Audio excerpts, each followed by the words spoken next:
This is the Friendship News Hour book review of Sapiens by Yuval Noah Harari, chapters 5 and 6, History's Biggest Fraud and Building Pyramids. My name is Frank Huerta. I'm joined by Alex Kenzie.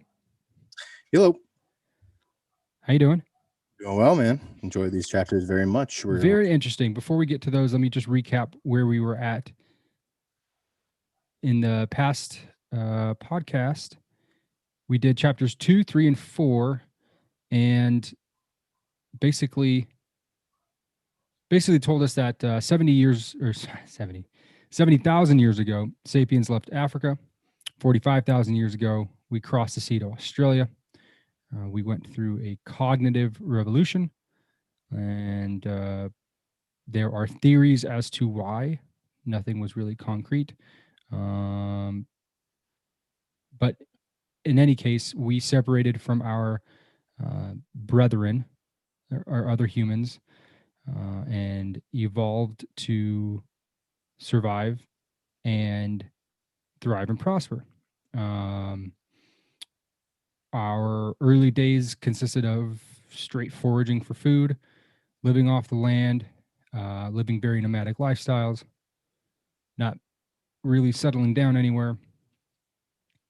And then as we decided to progress into the world, we are undoubtedly responsible for the death of 90% of the megafauna in Australia, as well as countless other species extinct due to our presence in their native land. So that brings us to part 2, the agricultural revolution.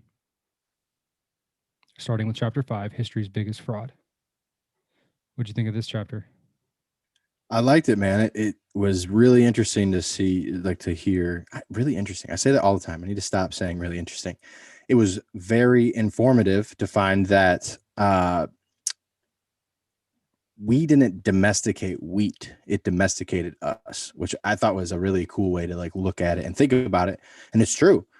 We went from moving from place to place, every couple of weeks, or small little settlements, to now being, staying in an area where it was fertile, where we could grow crop, and we would live there. And in a way, we became dependent on those things instead of hunting and foraging and making our own way. It was well, I really hope that it's rainy and sunny and in all the right ways this year so that we can eat and live. And you would think that as we become more of a domesticated species, that would be for the better, but he almost makes the argument that it's for the worse, which was cool. Yeah, so they start talking about how the agricultural revolution, meaning sapiens who were able to cultivate the land that they lived to grow whatever native grain was there, started in about 9,500 to 8,500 BC in southwest Turkey, western Iran, and the Levant. So that was the first area where humans cultivated land, domesticated the native wheat, and began growing their own food en masse. And that's no insignificant feat at all. I mean, it essentially revolutionized how we lived then, but it also lit the fuse of how we would live 10,000 years into the future. Mm-hmm. And one of the facts that I took away at the beginning of this chapter was that 90% of the world's calories, today's calories, come from the plants and animals that we domesticated between 9,500 and 3,500 BC. On top of that, there have been no new plants or animals domesticated in the past 2,000 years. So everything that we eat today, in some part of the world, was domesticated between 9,500 and 3,500 years ago, which is also significant because the author makes the point that the theory that the agricultural revolution started in the Middle East and spread is sort of not true, because this was a learned behavior for almost every culture of humans that lived during that time, right? Um, you were able to tame wheat in the Middle East. You were able to tame rice in Asia. You were able to tame millet in Africa, all right around the same time. So this was a very human phenomenon, and the the question being raised is, you know, why did we do this? Why? It's not that we didn't know how to grow these things. That's not the case. Why did we decide that we were going to stop foraging for our food and then begin growing it in mass for whatever community we belong to? And I think the main reason given was that um, the thought was that you were able to grow more food, so you didn't have to rely on luck or being able to find the food naturally. You could manipulate the food so that it's there for you. And the problem that came with that is when there was a surplus of food, everybody ate and everybody survived better. So more babies were born, so more food had to be grown. And it was sort of a snowball effect until we didn't even recognize what it meant to be a forager or a hunter gatherer. This was all we knew, and we weren't going back. Mm-hmm. So it's like crazy, it's the start of where we are today. And more than one time, the case is made that maybe you could say that a forager, hunter gatherer, human being was happier than whatever peasant or farmer or rice picker Mm-hmm. that might have followed that person.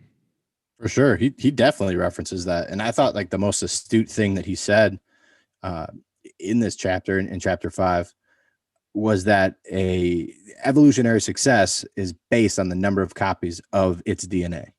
So the success of a species, of a people, is based on how many people live and continue to live and survive.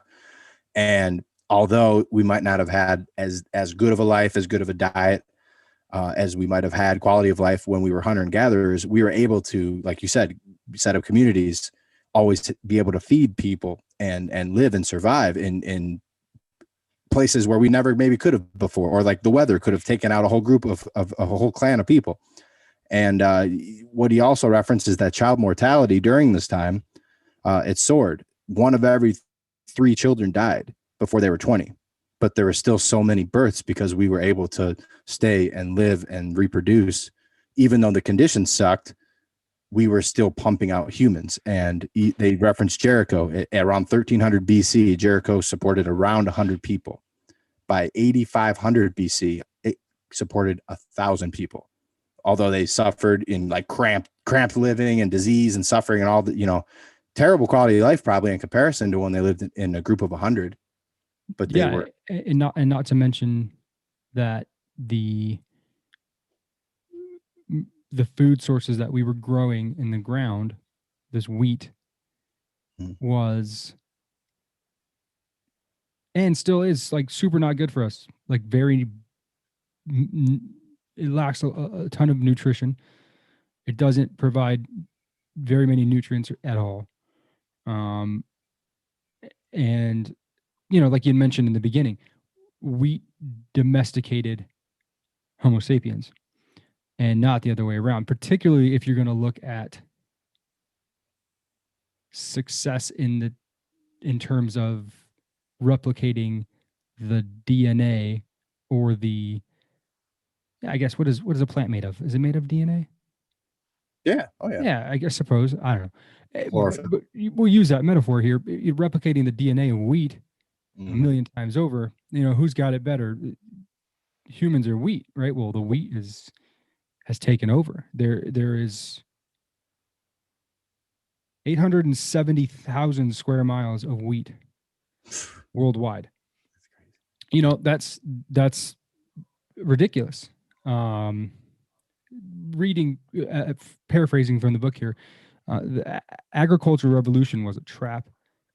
Wheat and grain were not nutritious and bad for oral health, but wheat and grain fed a lot of people. More people could survive, which made the population swell and deepen the dependence on wheat. So it was a catch 22, and we didn't know how to break out of it. And it brought up more of like a larger life lesson, which is that when you do these sort of things, right, like in that time, having a bunch of food was a luxury. Yeah. Right, having a surplus of food was a luxury, and then luxuries become necessities, and they spawn brand new responsibilities. So it touches on a lot on the peasants and farmers who were forced to grow food for superiors while they were left with very little to eat themselves. And It was so, the beginning of the class system. right, Agriculture brought the class system to modern day life.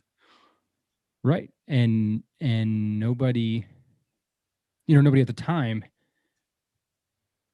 I guess you couldn't blame them because they couldn't have foreseen what a dependence on wheat would bring, right? The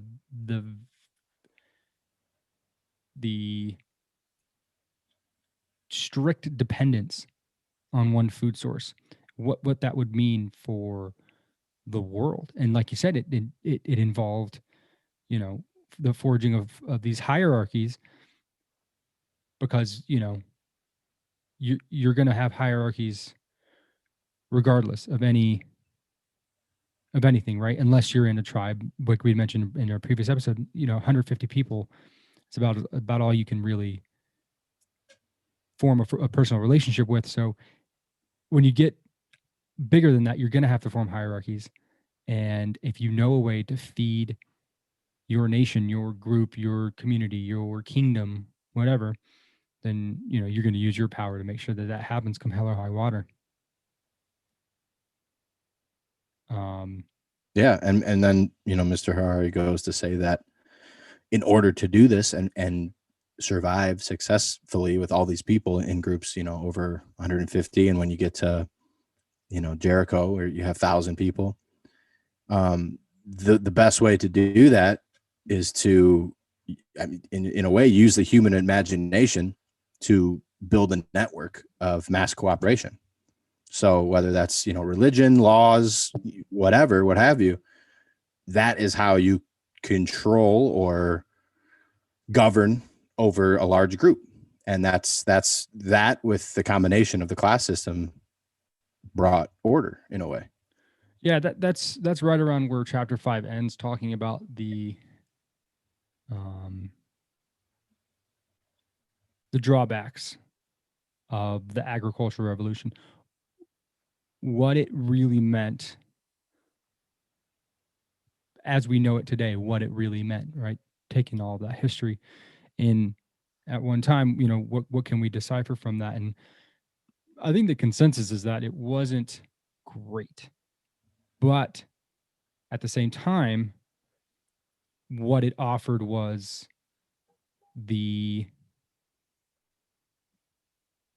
best chance of mass survival for the species. And then it begins to talk about um,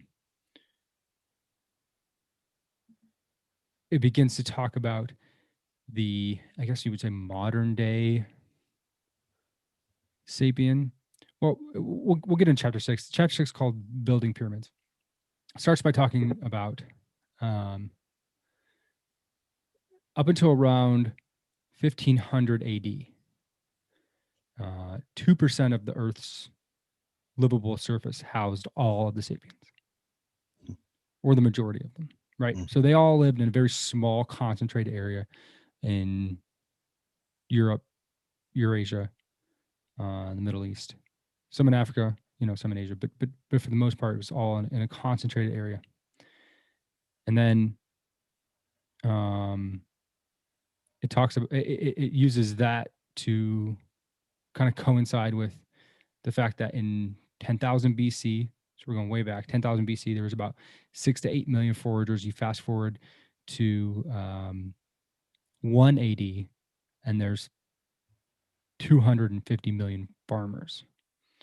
And then it sort of goes into what this agricultural revolution was able to do culturally, right? Because it talks about the things that we're able to make room for when our basic needs are met. Yeah. For example, we can worry about a class system. We can worry about economics or religion, or we can worry about any one myth, any one fiction, any one thing that we can concern ourselves about when we know that we don't have to spend all of our energy to just merely survive. And it kind of goes into it touches on the agricultural revolution again, about how a few people back in the day who had their needs met, who were part of the privileged class, were, they were the ones that made history. They are the ones that we talk about, and the majority of people worked to feed those people. And so it made that point, which was kind of neat. And then it started talking about probably the most interesting topic I think that we've touched on yet, and that's an imagined order. This imagined order, this myth, if you will, if you want to take, they used, gosh dang it, I didn't write it down. What's the guy's name? The king back in the day. Hammurabi. Hammurabi, correct. His code, 282 you rules. Want to touch on Hammurabi's code? Yeah. So really quickly, I just want to say, so the chapter is called Building Pyramids. And although he kind of references Egypt and these different cultures that had pyramids, I think what he's really talking about is like the construction of social classes. At the top of the pyramid, you have the high class, the ones that they're rich, they're powerful, they're influential. They're the ones that probably get the credit for most of the ingenuity during this time. But towards the bottom, towards the base of the pyramid, you have the people that really did the work. And that's like the low class, underprivileged, the majority of the people, the bigger section. So I think that's what he's talking about. And that's the parallel I drew, at least. But so Hammurabi was, as it goes, given this knowledge from their god, and he basically spoke to Hammurabi directly and said, these are the rules to live by. Very similar to like a Moses and the 10 Commandments, very similar story. Moses had 10, Hammurabi had 282. So one God seems to be a little bit more specific. But it's not just as simple as thou shalt not kill. This was a way for people to live with actual laws. So it's almost like if you took like the 10 Commandments and you mixed it with like the Constitution all together. And there's crimes based off of class and gender. The way they looked at it is that within his thing, there's 2 genders and 3 classes, obviously male and female. And then you had the nobles, commoners, and slaves. This was the whole culture. And for example, a noble person could beat a woman and kill, if she was pregnant, kill her baby. And for doing so, his crime would be 5 shekels if the baby died. If it was a slave woman, it would be 2 shekels. If a slave woman or commoner struck a wealthy person, a noble, they would be either put to death or owe 200 shekels. So it sets up this whole structure of like, if you do this, it's this. If you do this, it's this. It's a fear-based kind of thing, I guess. What's another, and then you kind of also see like an eye for an eye in some of these laws. So one of them was even for nobles. If as a nobleman, if you hit or beat or somehow kill another nobleman's daughter, your daughter is then killed. So it brings in these like kind of social like mannerisms or how to act. I guess I feel like it's like one of the first times you see that, at least like written down, like a code of ethics, how to be. But from there, he kind of goes to compare it to like the Declaration of Independence in 08 too. Which, I mean, do you want to talk on that? Yes, well, for sure. I mean, it's worth noting that this Code of Hammurabi was written in like 1700 BC, and I think that's before the text of the Bible. I don't know. The Bible is just a big accumulation of a whole bunch of texts. It's kind of hard to date the Bible, but I mean, this was the oldest like legal text that we know of, and when he compared it or used it in juxtaposition with the Constitution, he was picking apart the words, right? So like you just gave examples of this Code of Hammurabi, and you know, if you killed this class of woman who was pregnant, this was your punishment, what have you. Brought down by God, right? Divinely interpreted and then spoke out to the people. And the Constitution will say that we believe these truths to be self-evident, that all men are created equal and are endowed by their creator with certain inalienable rights, which are life, liberty, and the pursuit of happiness. And then the author breaks down that first part of the Constitution in biological terms. And basically just saying that like humans have evolved and will seek pleasure. You know, he boiled it down to some weird, you know, biological essence. But the point of that was that there are no such things as rights, really, Or liberty, or that everyone's made equal, or freedom. right? Because what is it that makes us equal? Because that was his other point. It was like, well, we're not equal. I mean, not really. If you take a 10,000 foot view, you could group us all in one area, but we're certainly not equal. And so what is it that makes us equal? Well, it's our creator. So to even believe in the Constitution and what it represents, you would have to believe in a creator. Because if not, then the whole thing goes upside down. And if you were to bring Hammurabi and Thomas Jefferson into one room and ask each one of them who was right, they'll probably both say that they both were right in what they wrote, because it wasn't them saying it, it was the myth saying it, right? It was higher than themselves, it was bigger than themselves. And so the only reason that our democracy stands today, the only reason that the Babylonian Empire would abide by these rules, was because that everybody believed in this myth, right? Everybody bought in to this fiction, you know. And he made the point that like, and he doesn't use the word fiction. The author uses the word or the phrase imagined order. Yeah. And that's essentially what it is, right? What do we call American democracy? We call it this big experiment, right? Or this great experiment. We have enough humility to where we understand that what we're doing hasn't been tried before. And it's also dependent on the belief of these values and these pillars of American democracy. Without that belief in this myth, in this imagined order, none of this works.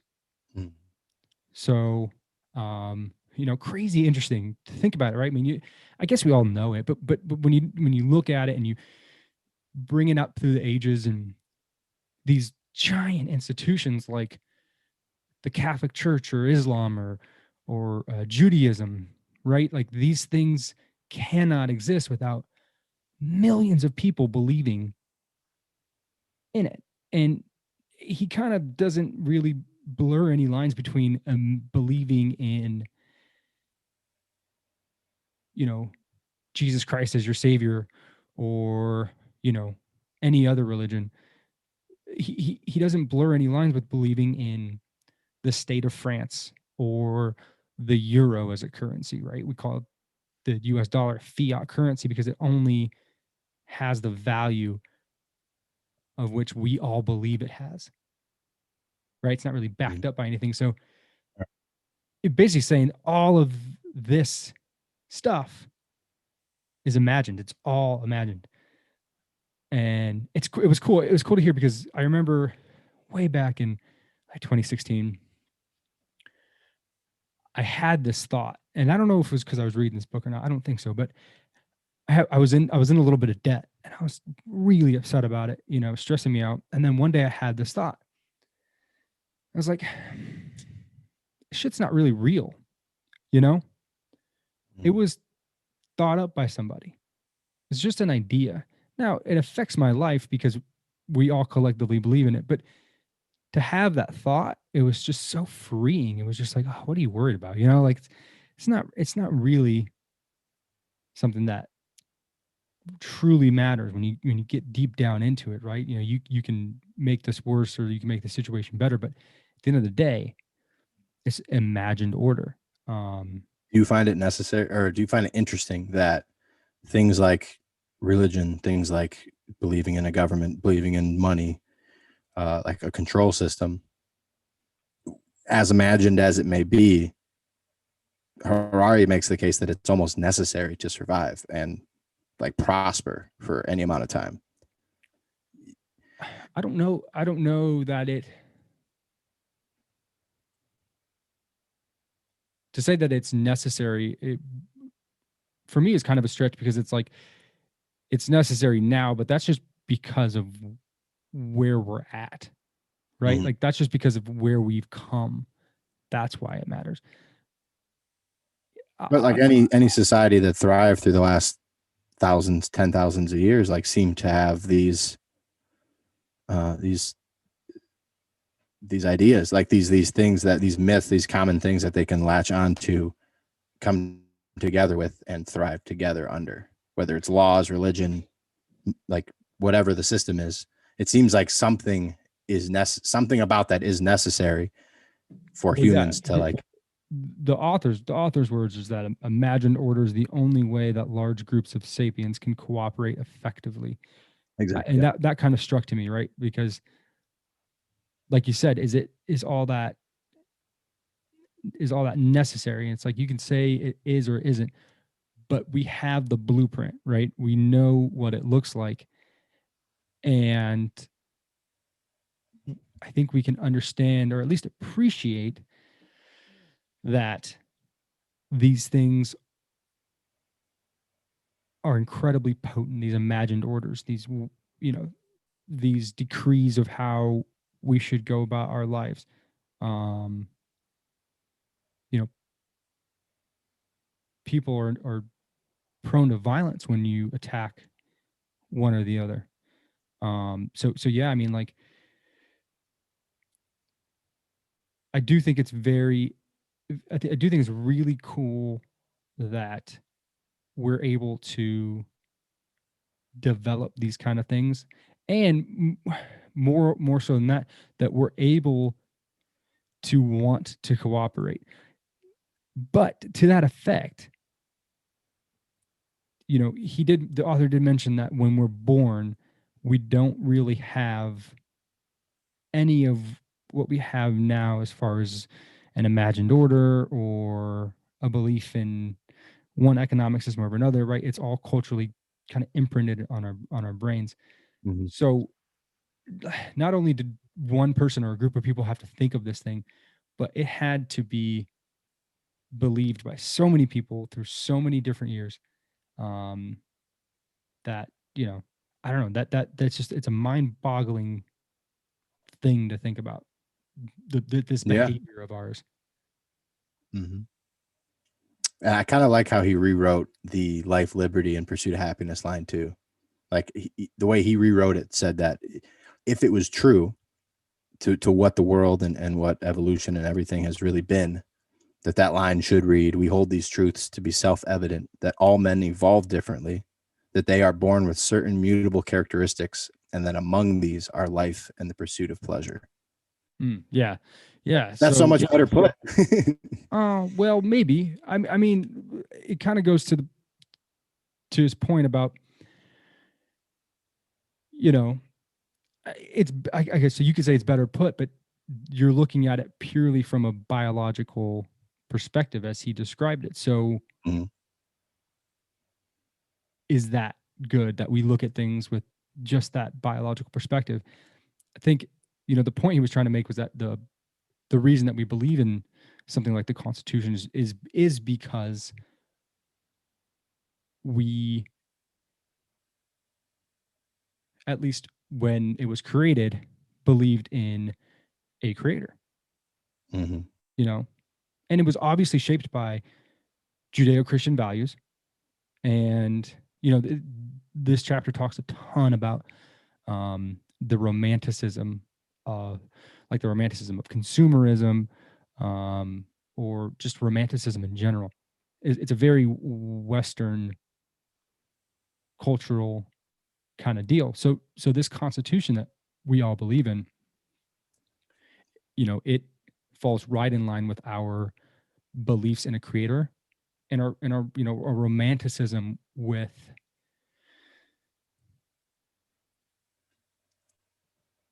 whatever these cultural pillars are that are expressed in this case, life, liberty, and the pursuit of happiness, right? And when you think of those words, I think, at least for me, it goes automatically to like straight patriot mode.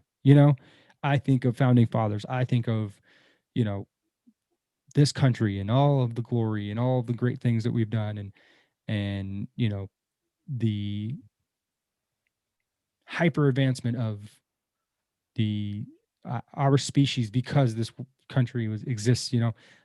That is where my mind goes, and that's what the author's point is. Like, well, it's only Mhm. because you believe in a myth, and that myth is America. Right. If we You know, believe we're all equal, in essence, you can form like a stable society based on that, would be the idea. right, right. But those words, life, liberty, pursuit of happiness, were written by slave owners. So, like, even they, like, to an extent, had to know that was kind of bullshit. Like, they didn't think of their slaves as a on their level as far as like a person at all. They weren't even freed for another 100 years, damn near. Uh, and even today, like the argument could definitely be made that um, the pursuit of happiness is easier for some than it is for others, based on whatever, that's a whole different argument. But um, I feel like these guys had to know that it was a little bit bullshit, but that like this was what was necessary to be free from England and to bring people together to fight them, to form a militia and fight against the greatest army in the world at that time. No, Now, you think there's slavery was and still is a worldwide practice. Mhm. Those men wrote the document that inevitably ran slavery out of this country, and then most parts of the developed world. No way. Totally So disagree. Abraham Lincoln did that. He wrote the Emancipation Proclamation. That's what that document is. correct. Saying that all men are created equal when you own slaves and treat them like shit is not. That's not what led, in my opinion, to them actually being free.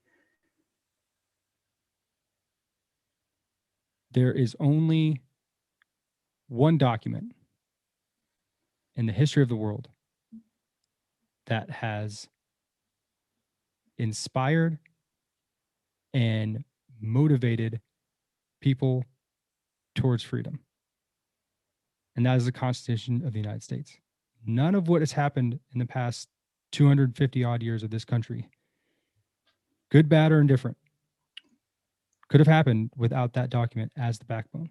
For sure. And you could argue that it was Abraham Lincoln, but he came way after.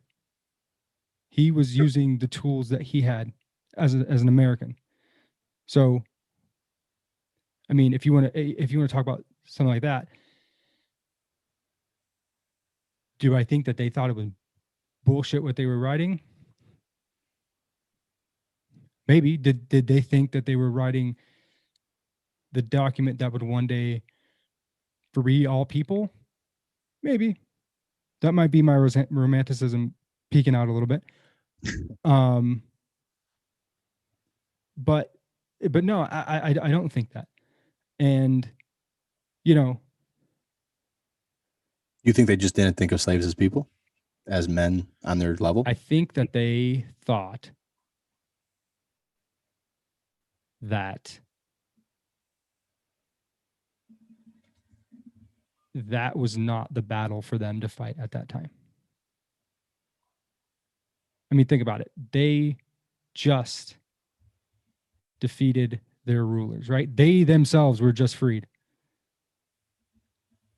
I don't think that attacking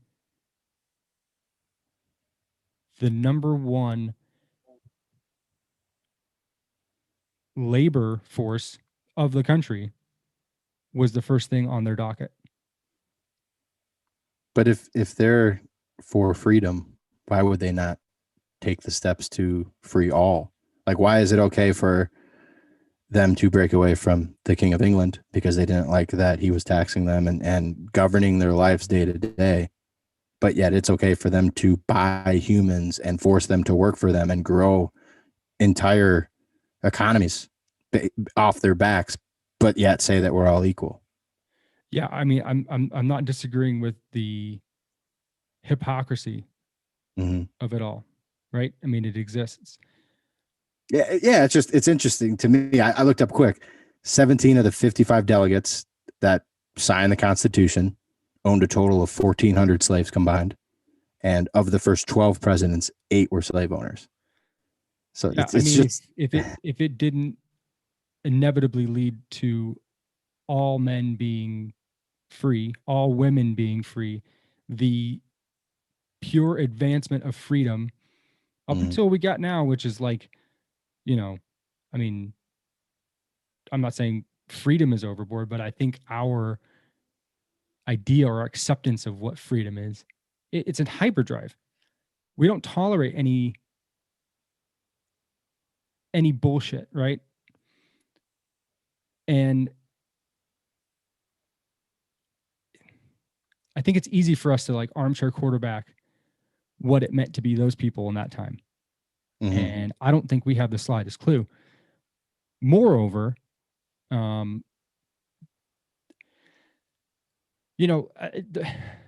off a little off topic here, but I think the story of the